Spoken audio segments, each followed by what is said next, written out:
할렐루야. 여러분, 오늘 2부 예배 나오신 여러분들 주 이름으로 환영하고 축복합니다. 우리 1층과 또한 2층에 많은 분들이 오셨고요. 찬양대석에도 또한 소예배실에도 함께 온라인으로도 함께 예배하시는 분들이 계실 줄로 압니다. 오늘 하나님께서 우리에게 허락하실 은혜가 있을 줄로 믿는데요. 우리 옆에 있는 분들하고 잠깐 소리는 크게 안 내도 되지만 눈으로라도 이렇게 인사 나누면 좋겠습니다. 당신으로 인해 행복합니다. 이렇게 말을 하셔도 좋고 안 하셔도 좋습니다. 당신으로 인해 행복합니다. 여러분들로 인해 행복합니다. 그런 주일입니다. 잘 오셨습니다. 오늘 말씀 통하여서 하나님께서 우리에게 주신 사명 깨닫는 시간 되시기를 바라고요. 우리 각자가 얼마나 우리 서로에게 소중한 사람인지를 다시 한번 깨닫는 은혜의 시간 될 수 있기를 주의 이름으로 축복을 드립니다. 아멘. 여러분, 아프리카 대륙 가본 분이 혹시 계실지 모르겠지만 아프리카 대륙 지도는 보신 적 있으시지요? 이 지도가 어떻던가요? 지도를 보면 정말 뭔가 자연스럽지 않고요. 마치 국경을 이렇게 자로 대고 그은 것 같은 그런 느낌을 받습니다. 이 아프리카 지도가 이렇게 생긴 것은 19세기 말에 유럽 사람들에 의해서 식민 지배를 당했던 불행한 역사가 있는데요.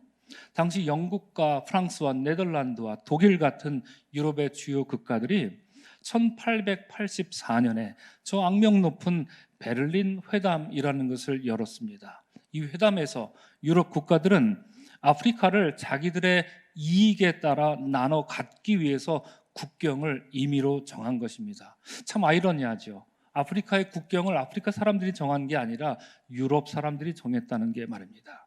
그래서 그것이 오늘날의 아프리카의 지도가 된 것입니다. 이렇게 국경이 그어진 뒤로는 아프리카에는 아주 심각한 문제들이 오늘날까지 끊이지 않고 있는데요. 여러분, 뉴스나 또 이런 라디오나 이런 것을 통해서 많이 들어보셨을 것입니다. 어떤 문제가 아프리카에 고질적인 문제가 있습니까? 기근, 가뭄 이런 문제가 있고요. 또 끊이지 않는 내전 이런 문제가 있는데요. 여러분, 전통적으로 비구름을 따라서 유목 생활을 했던 아프리카 사람들은 이렇게 왔다 갔다 하면서 사는 것이 그들의 삶의 패턴이었습니다. 그런데 어느 날 갑자기 국경이 생긴 겁니다. 그래서 절로 비구름을 따라 넘어가야 되는데 넘어갈 수 없게 된 겁니다. 그러니까 넘어가지 못하고 그 국경 안쪽에 머물러야 했기 때문에 기근이 오면, 가뭄이 오면 꼼짝없이 당할 수밖에 없었고요. 그러다 보니 빈곤에 허덕일 수밖에 없는 이유가 거기에 있습니다. 또한 여러분, 전통도 다르고 문화도 다르고요. 종교도 서로 달랐던 종족들이 유럽 사람들이 그어놓은 그 국경에 따라 국가가 정해지면서 어느 날 갑자기 한 국가 국민이 된 겁니다. 그러다 보니 종족 사이에 갈등이 생길까요? 안 생길까요? 당연히 불화가 늘 언제나 끊이지 않고 생겼던 것입니다. 그런 불화와 갈등이 심화되면서 그것이 내전과 테러로 이어지는 것이죠. 여러분, 나이지리아와 같은 국가는 몇 개의 종족으로 이루어졌는지 아십니까? 250개의 종족이, 서로 다른 종족이, 문화도 다르고 때로는 언어도 다르고 종교도 달랐던 서로 다른 250개의 종족을 하나로 묶어서 이제부터 당신들은 하나의 국가로 사십시오, 이렇게 했으니 온갖 문제가 거기서 넘실대고 있었을 것입니다. 이 나이지리아 출신의 문학가로 치누아 아체베라는 유명한 사람이 있습니다. 여러분, 몇 해 전에 우리 자랑스러운 우리 한국의 작가 한강 씨가 맨 부커상을 받았죠. 2007년에 이 아체베라는 작가도 맨 부커상을 받았는데요. 그 식민지 과정 속에서 일어났던 아픔을요, 그의 책 모든 것이 산산이 부서지다라는 소설에서 이 작가가 증언하고 있습니다. 특별히 제가 이 책을 소개해 드리는 이유는요, 이런 식민지 과정 속에서 백인 선교사들이 강제 선교 활동을 벌이면서 일어났던 그 아픈 역사를 자기 자신의 경험을 바탕으로 소설로 그려주고 있기 때문입니다. 여러분, 기독교가 들어왔지만, 복음이 전해졌지만 사람들은요 실제로 더 불행해졌습니다. 그리고 화해는커녕 오히려 갈등과 혼란과 이런 것들이, 사회적인 문제들이 오히려 더 양산되고 가중된 것입니다.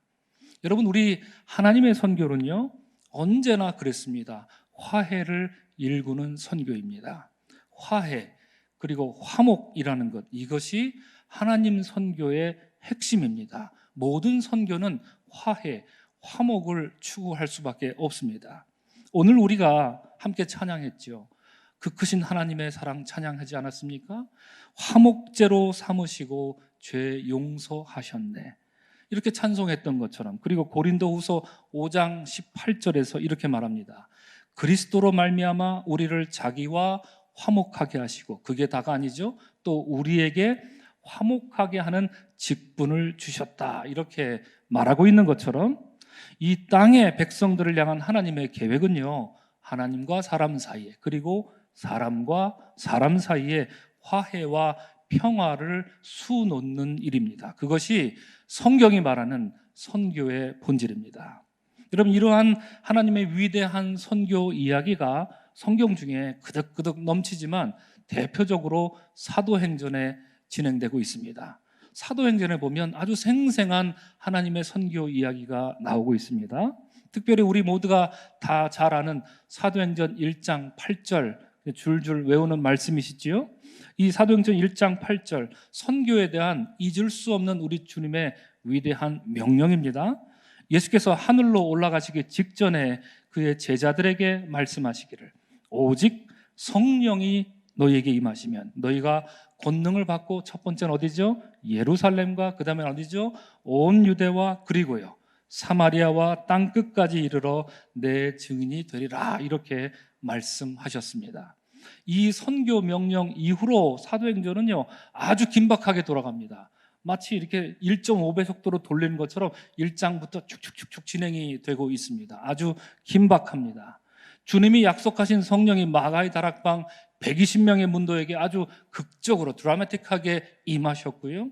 그렇게 성령을 받은 사도들 베드로와 요한은 특별히 예루살렘 교회를 통해서 아주 역동적인 선교를 이끌어 나갔습니다. 이런 과정 속에서 우리가 반드시 기억해야 될 몇 가지가 있는데요. 첫째로 여러분, 예수님의 제자들, 디사이플이라고 하죠. 예수님의 제자들이요, 마가의 다락방에서 성령을 받은 뒤로는 본격적으로 이제 제자들이다 이렇게는 드물게 불리고요, 본격적으로 사도라고 불리기 시작했습니다.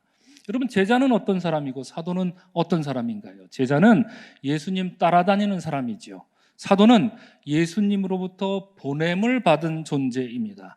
예수께서는 지금까지 제자로 데리고 다녔던 그들을 이제는 사도로 세우셔서 세상으로 보내신 것입니다. 이제 바야흐로 사도들의 시대, 곧 선교의 시대가 개장이 된 것입니다. 일전에 제가 한번 여러분들께 말씀드렸던 기억이 납니다. 새벽기도 시간에 말씀드렸던 기억이 나는데요, 우리 그리스도인들은 예수님과 동행하는 제자로 만족해서는 안 됩니다. 오늘날 너무나도 예수님과 동행하는 삶을 삽시다 이렇게 하는 것이 마치 덕담처럼 우리가 주고받죠. 당연합니다. 예수님과 동행하는 건 당연하죠. 그런데 거기까지만 얘기하고 마는 경우가 너무나도 많습니다. 우리 그리스도인들은 예수님과 동행하는 것으로 만족해서는 안 됩니다. 왜냐하면 예수님은 제자들로 만족하지 않으셨거든요. 사도로 보내셨거든요. 우리 모두는 궁극적으로 사도로서의 사명이 있기 때문입니다. 여러분 각자가, 우리 모두가 성도로, 집사로, 권사로, 장로로, 그리고 전도사로, 목사로 이렇게 직분을 받은 것은요, 이 교회 안에서 이런 직분을 가지고 섬기십시오라고 하는 그런 목적이 있을 뿐입니다. 이 교회를 떠나서 세상으로 나갈 때는 누구도 예외 없이, 저도 마찬가지입니다. 교회에서 여러분들에게는 목사지만 제가 밖에 나가서 세상 사람들을 만날 때 저는요, 목사로 나가는 게 아니라 사도로 나가는 겁니다. 우리 모두 누구나 사도로서의 사명이 있다는 얘기입니다. 우리 한번 따라하겠습니다. 나는 사도입니다. 목소리 너무 작습니다. 다시 한번 따라하겠습니다. 나는 사도입니다.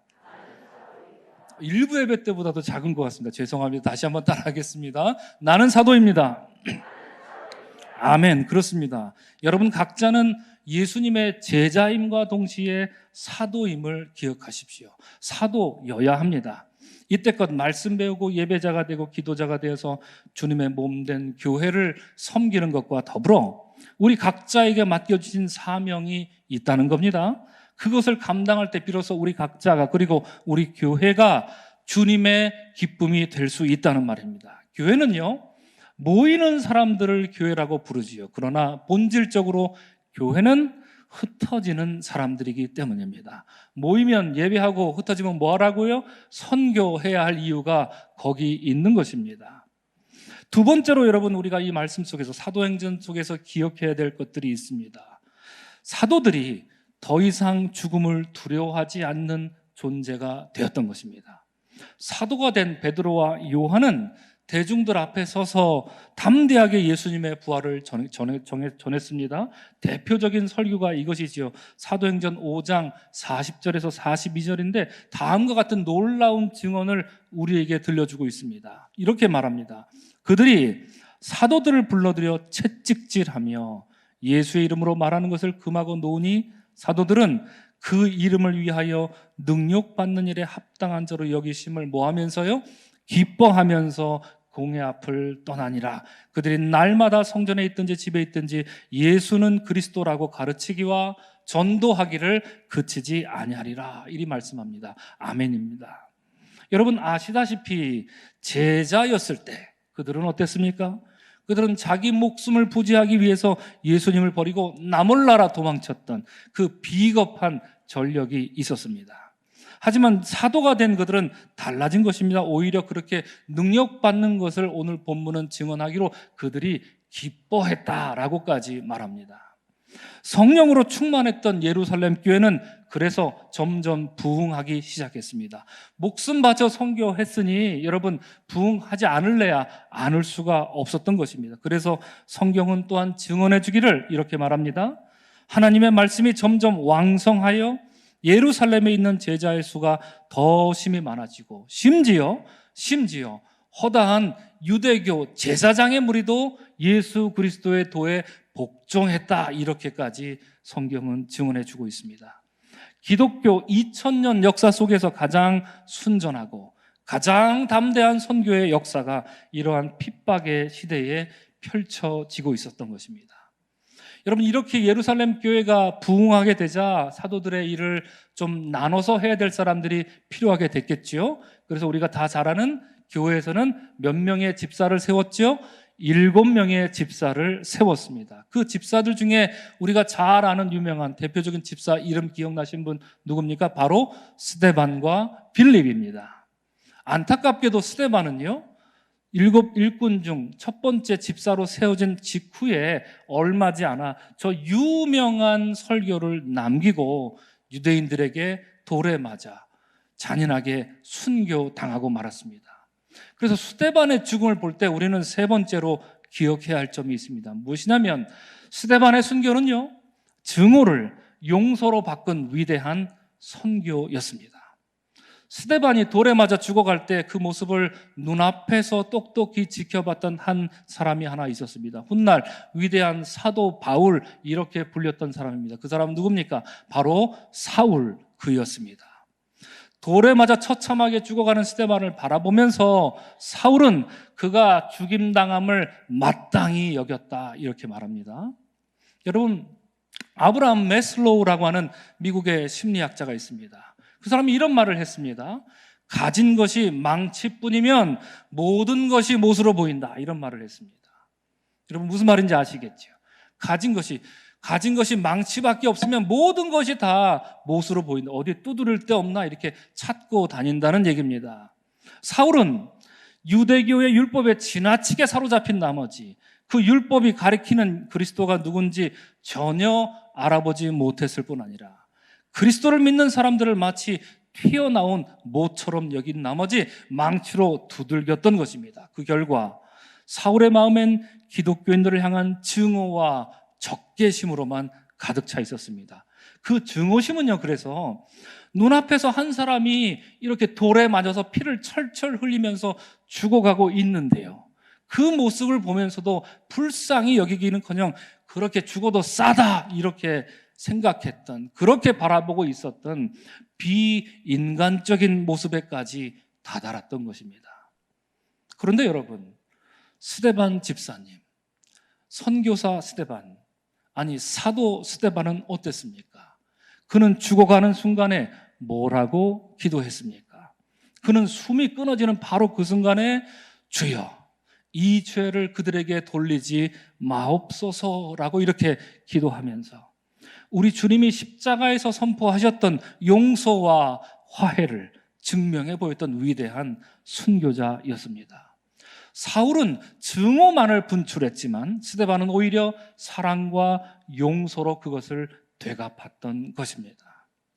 이제 네 번째로요, 사마리아의 복음을 전했던 사람들이 누구였는가? 그들은 다름 아닌 예루살렘에서 흩어진 사람들이었다 하는 것에 주목할 필요가 있습니다. 여러분, 스데반이 순교한 장소는 어디였습니까? 예루살렘이었습니다.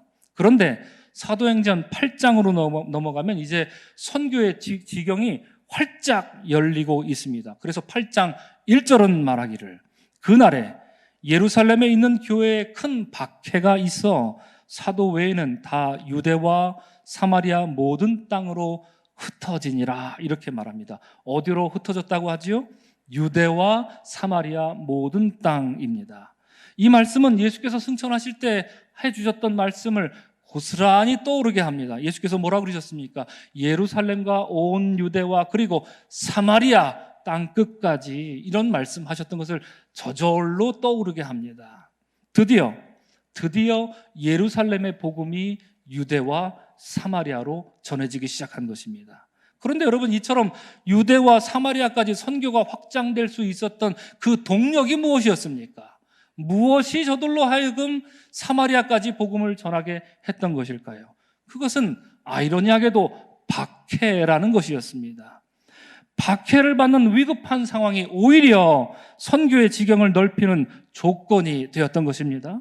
그래서 4절 말씀은 그렇게 흩어진 사람들이 두루 다니며 복음의 말씀을 전했다 이렇게 증언하고요. 이어지는 5절은 드디어 말합니다. 스데반과 단짝이었던 그 빌립 집사가 사마리아 성에 내려가 그리스도를 백성에게 전파했다라고 합니다. 드디어 사마리아에 복음이 들어간 것입니다. 여러분, 예루살렘과 사마리아, 오늘 말씀 제목이 예루살렘 사마리아 화해하다 이렇게 제가 제목을 정했는데요. 예루살렘과 사마리아는 700년 동안 상극의 도시였습니다. 철천지 원수지간이었습니다. 예루살렘은 사마리아를 먹이를 찾아 거리를 떠도는 잡종개 같은 놈들 이렇게 말했고 이렇게 여겼습니다. 반대로 사마리아는 예루살렘을 바늘로 찔러도 피 한 방울 나오질 것 같은 저런 냉혈인간 같은 놈들 이렇게 말했고 이렇게 생각했습니다. 그 역사가 몇 년이라고요? 하루아침에 그런 역사가 생긴 게 아니라 700년 동안 그렇게 서로 싸우고 지지고 볶고 했다는 얘기입니다. 이 둘 사이의 관계가 어땠는지 우리가 복음서를 보면 쉽게 찾아볼 수 있습니다. 요한복음 4장 9절에 어떤 얘기가 나오던가요? 예수께서 사마리아 갔을 때 한 여인이 예수님께 매우 거칠고 퉁명스럽게 이렇게 빈정대지요. 유대인인 당신이 왜 사마리아 여자인 나에게 물을 달라 하십니까? 당신 유대인이면서 왜 나랑 상종하느냐 이겁니다. 당신 같은 사람과 상종하고 싶지 않다고 이 여인이 예수님께 말한 것입니다. 또한 누가복음 9장에 보면 예수께서 제자들과 함께 사마리아 땅에 또 들어가신 적이 있죠. 그때 사마리아 사람들이 예수님 일행을 요즘 말로 투명인간 취급을 한 겁니다. 사람으로 이렇게 영접해주지 않고 맞아주지 않고 그냥 투명인간 취급을 해버린 것입니다. 그래서 화가 치밀어 올랐던 요한이 뭐라 그랬던 거예요? 요한이 소리치면서 이렇게 말했습니다. 주님, 우리가 불을 명하여 하늘로 쫓아내려 저희를 멸하기를 원하시나이까? 그러면 우리가 당장 그렇게 하겠습니다 라고 요한이 화가 치밀어 올라서 이렇게 말했던 적이 있습니다. 여러분, 이게 무슨 말인가요? 지금 화면으로 보고 계시지요? 저게 무슨 말인가요? 말이 저렇게 무슨 하나이까 이렇게 거창해서 그렇지 한마디로 불에 태워 죽이겠다 이런 얘기입니다. 거칠게 말하면 그렇지 않습니까? 하늘에 불을 내려 저들을 멸망시키고 싶다, 불에 태워 죽이고 싶다 이런 말이었습니다. 얼마나 소름 돋는 표현입니까? 어느 정도로 사람이 미우면, 어느 정도로 사람을 혐오하면 불에 태워 죽이고 싶다 이렇게 예수님 제자가 말입니다. 그것도 이렇게 말할 수 있을까요? 하지만 그는 분명히 저렇게 말했습니다. 불로 태워 죽이고 싶다, 이런 마음이 그의 마음속에 임했던 것입니다. 요한은 전형적인 유대인으로서 사마리아를 증오한 사람이었습니다. 사마리아 사람들에게는 단 한 톨의 사랑도 나누고 싶지 않았던 사람, 그가 사도 요한이었습니다. 그런데 오늘 우리가 함께 읽은 본문 14절은 어떤가요? 이런 배경으로 볼 때 오늘 14절은 참으로 위대한 선교 보고를 우리에게 들려줍니다. 여러분, 저는 이 말씀을 읽을 때 더 이상 그 다음 구절을 읽을 수가 없어서 전율을 느끼고 멍하니 앉아만 있었습니다. 오늘 14절은 뭐라고 얘기하고 있던가요? 우리 함께 찾아서 다 같이 한 목소리로 읽겠습니다. 시작.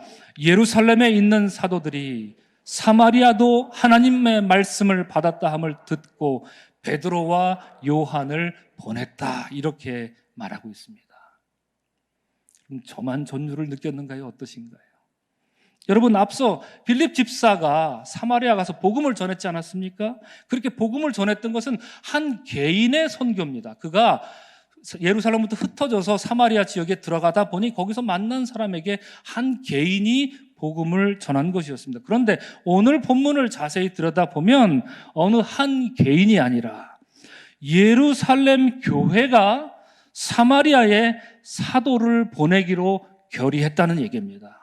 그것도 예루살렘 교회 최고의 지도자 누굽니까? 베드로와 요한입니다.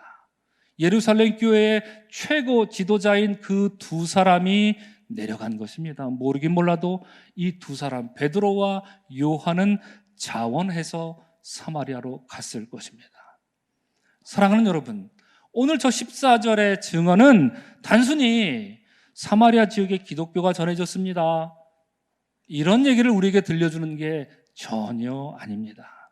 그 차원을 훨씬 뛰어넘습니다. 이것은 하나님이 예루살렘과 사마리아 사이에 친히 화해의 다리를 놓았음을 말해주고 있습니다. 그 매개가 됐던 것이 하나님의 말씀이었습니다. 그래서 그들이 하나님의 말씀을 받았다 함을 듣고 내려갔던 것입니다. 우리 한번 따라하겠습니다. 하나님이 예루살렘과 사마리아 사이에 화해의 다리를 놓으셨습니다. 아멘, 아멘. 그리고 그 다리를 건너서 사마리아로 달려간 사도들은 15절이 말하는 것처럼 사마리아 사람들이 무엇하길 위해서 기도했다고요? 성령 받기를 위해 기도했다고 합니다. 참으로 위대한 선교 보고입니다. 초대교회 선교 보고 중에 이보다 더 위대한 선교 보고는 있지 않습니다. 숫자 몇 명을 전도했습니다, 이런 보고 많습니다. 그러나 이보다 더 위대한 선교 보고는 없습니다. 왜 그런지 아십니까, 여러분? 앞서 베드로와 요한이 예수님과 함께 사마리아에 들어갔던 그때를 제가 말씀드렸죠. 누가복음 9장에서 말입니다. 그때 요한은 사마리아 사람들에게 뭐라고 말했던가요? 불을 명하여 하늘로 쫓아내려 저희를 멸하고 싶다, 이렇게 했습니다.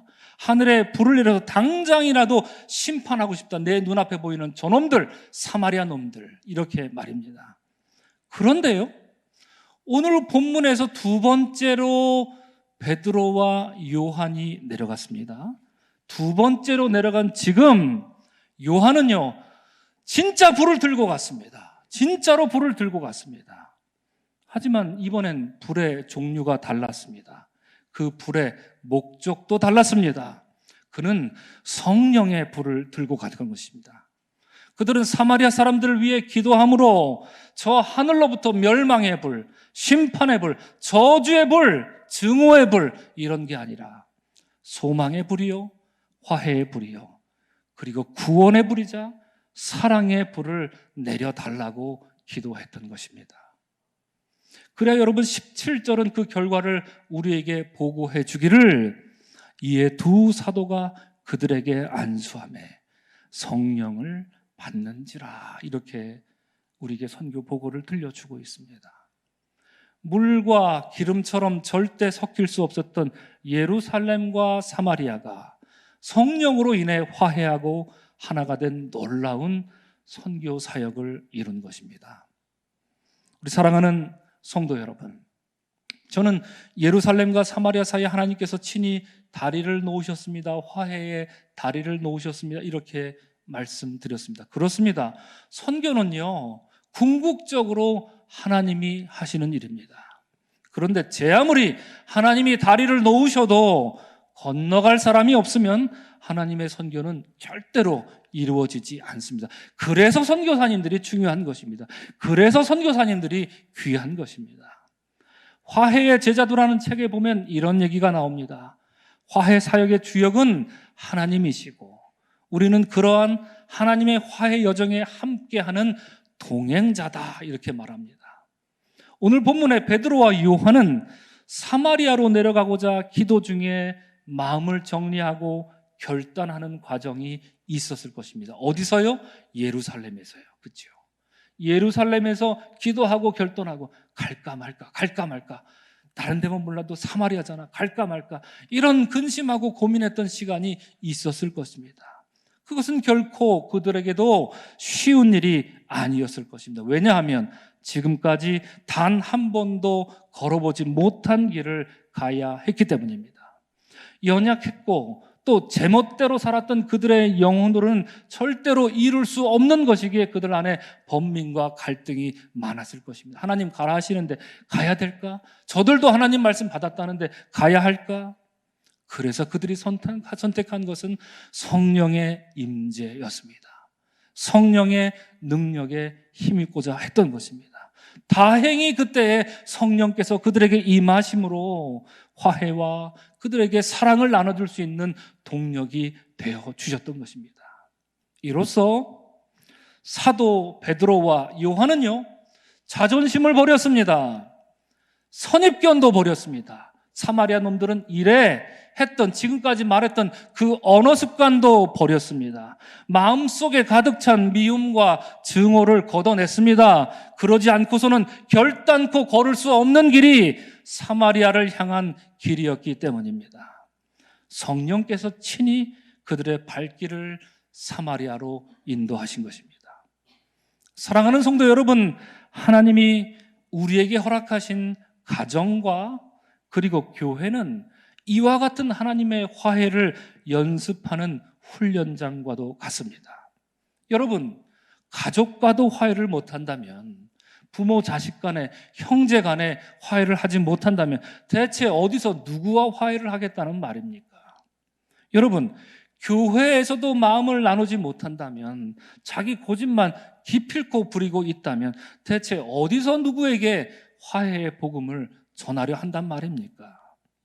사랑하는 성도 여러분, 여러분들의 사마리아는 어디입니까? 여러분들의 사마리아는 누구입니까? 생각만 해도 치가 떨리고 화가 끓어오는 그런 사람 있습니까? 없습니까? 저도 설교 준비하면서 딱 한 사람 떠오르더라고요. 나는 죽었다 깨어나도 그 사람하고는 상장 안 한다, 이런 사람이 있습니까? 없습니까?